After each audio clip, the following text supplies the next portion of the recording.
दा फाइनाली आसाम केबिनेटआव गासै 60 केबिनेट मिनिस्टारखौ फोसावबावबाय आरो सिगां साब्रैमोन टटेल गासै 14 जाबाय आरो लोगोसे सेन्ट्रेलाव प्रमद बर' बिथाङाबो इउनियन मिनिस्टार मोनसिगोन नामा आरो रबिराम नार्जारी लोगोसे सेउलि बिथांमोनहा जेनेखि केबिनेट मिनिस्टार मोननांगौमोन होननानै गोबांथार कमेन्ट्स फैदोंमोन आरो लोगोसे ससियेल मिडियायाव मोनगोनखौ गोबां बाथ्रा बुंदोंमोन बिपिएफनिफ्राय दा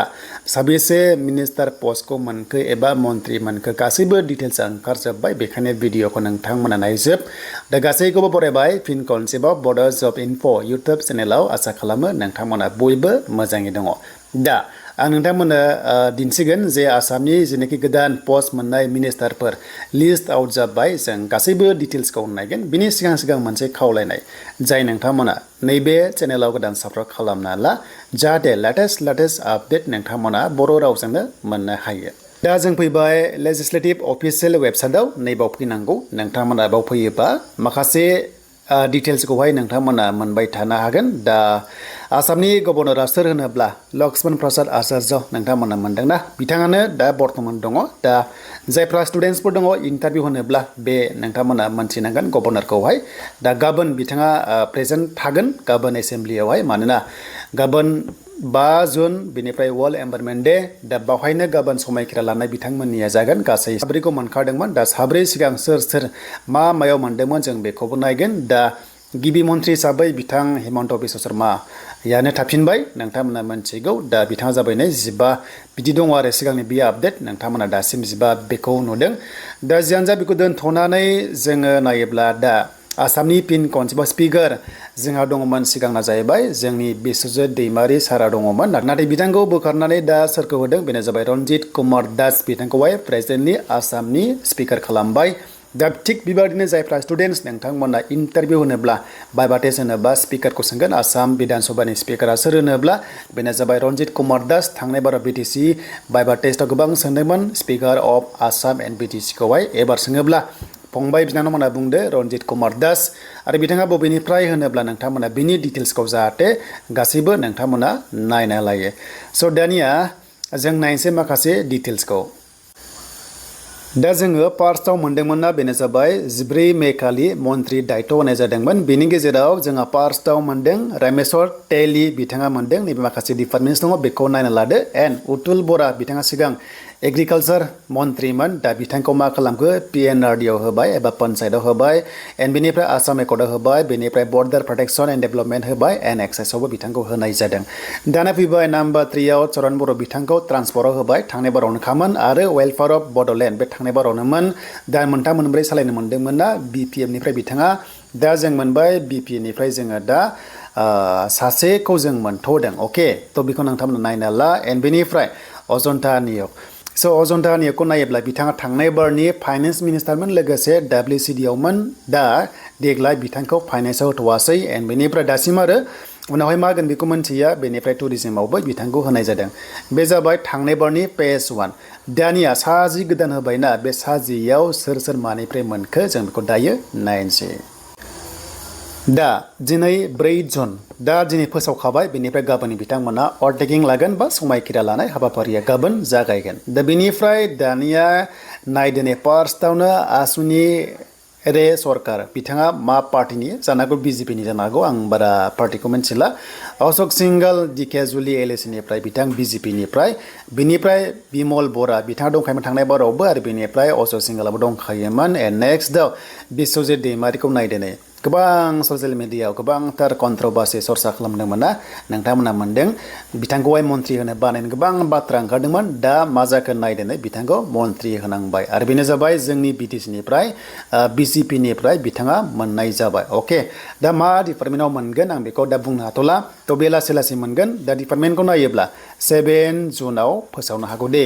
7 जुनावहाय फोसावनो हागौ बेनिफ्राय 10 जुनाव माखासे मोजां खबर सफैगोन 7 जुनावहाय फोसावनो हागौ दा बिश्वजित दैमारि बिथाङा मोनबाय बेनो जाबाय तामुलपुर एलएसिनिफ्राय बिथाङा मोननो हाबाय आरो तामुलपुरा जाहाथे जौगायो आं बेखौनो आसा खालामबाय एन्ड नाम्बार 5आव जाबाय जयन्त मल्ल बरुवा नोंथांमोना मिथिगौ ना बिथाङा जोंनि बिटिसिआव खोब फैयो मानोना जोबोर खाथि सोमोन्दो दङ जोंनि बिटिसिजों आरो बिथाङा नलबारिनिखाय दा जयन्त मल्ल बरुवा बिथाङा मल्ल बरुवा बिथांखौ जों गोबां खोनायोना आरो गोबांथार कन्ट्रोभार्सिबो खोनायो बिथाङा गार्जेन मिनिस्टारमोन ना बिटिसिनि बेखायनो बिटिसि आव थांनांगौ जायो आरो थाङो एबारबो जुदि बेखौ दोनोब्ला स' बे बिटिसि आव थोंजों सोमोन्दो थांलाय फैलाया थागोन अके देन नेक्स्ट कौशिक राय तो बिथाङा मानि जागोन बिजेपिनि ना माने आं बेखौ मोनथिला दा पार्टिखौ आं बुंबाय थाला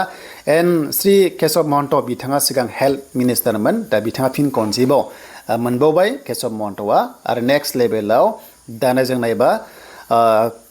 कृष्णेन्दु पल नैबे जाहैबाय बिथाङा बबेनि आं बेखौ मोनथिला आपार आसाम साइडनि जानो हागौ हाइलाकान्दिफोरनि बा हयथ' करिमगन्ज साइडनि जानो हागौ बिथाङा एन्ड नीलिमा देबी मोनदोंना श्रीमती नीलिमा देबी बिथाङा मोनबाय एन्ड नेक्स्ट पीयूष हाजरिका नोंथांमोननि मोनथिगौ बिथाङा गोबां फेमास थ' बिथाङा पाब्लिक रिलेसनाव दंमोन सिगां दा एबार मायाव मोनो बेखौ गाबोनथ' मोनथिनाय नङा एक्सुवेलि दा मोनथिनोबो हागौ नाथाय 7 जुनाव बियो रोखा जागोन एन्ड बेनिफ्राय रनज पेगु एडुकेसन मिनिस्टार बिथाङा बावनो थाफिननो हागौ एन्ड बेनिफ्राय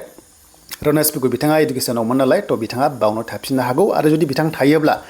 आसाम स्पेशल टेटआ थाब एग्जाम कन्डाक्ट जागोन मानोना बिथाङानो बै समावहाय एडभार्टाइजखौ होदोंमोन नालाय दा आसा खालामो बिथाङा थानो हागौ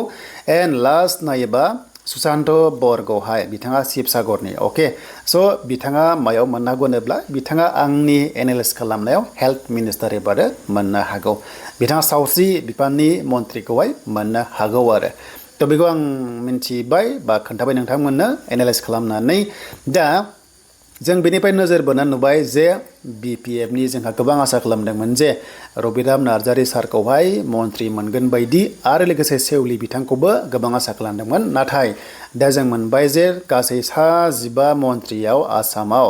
दा जोङो बिपिनिफ्राय जोङो सासे मोनबाय आरो जोङो बिजेपिनिफ्राय होनोब्ला बिटिसिआव सासे मोनबाय टटेल जोंहा बिटिसिनिफ्राय सानै मोननाय जाबाय आरो दा बर्तमान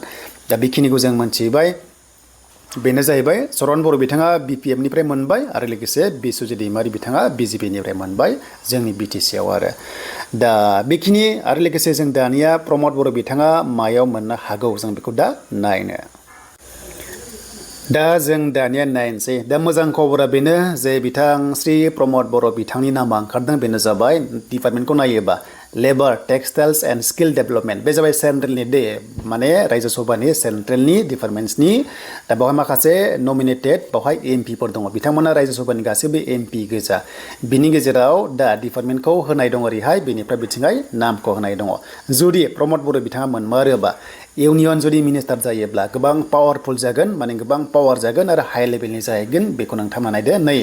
रेलवे नोंथांमोना मोनथिगौना आरआरबि साख्रि ओंखारोना रेलवे साख्रि ओंखारो दा बावबो नमिनेटेड खालामदों जेरै नितिश कुमार दङ बेनिफ्राय उपेन्द्र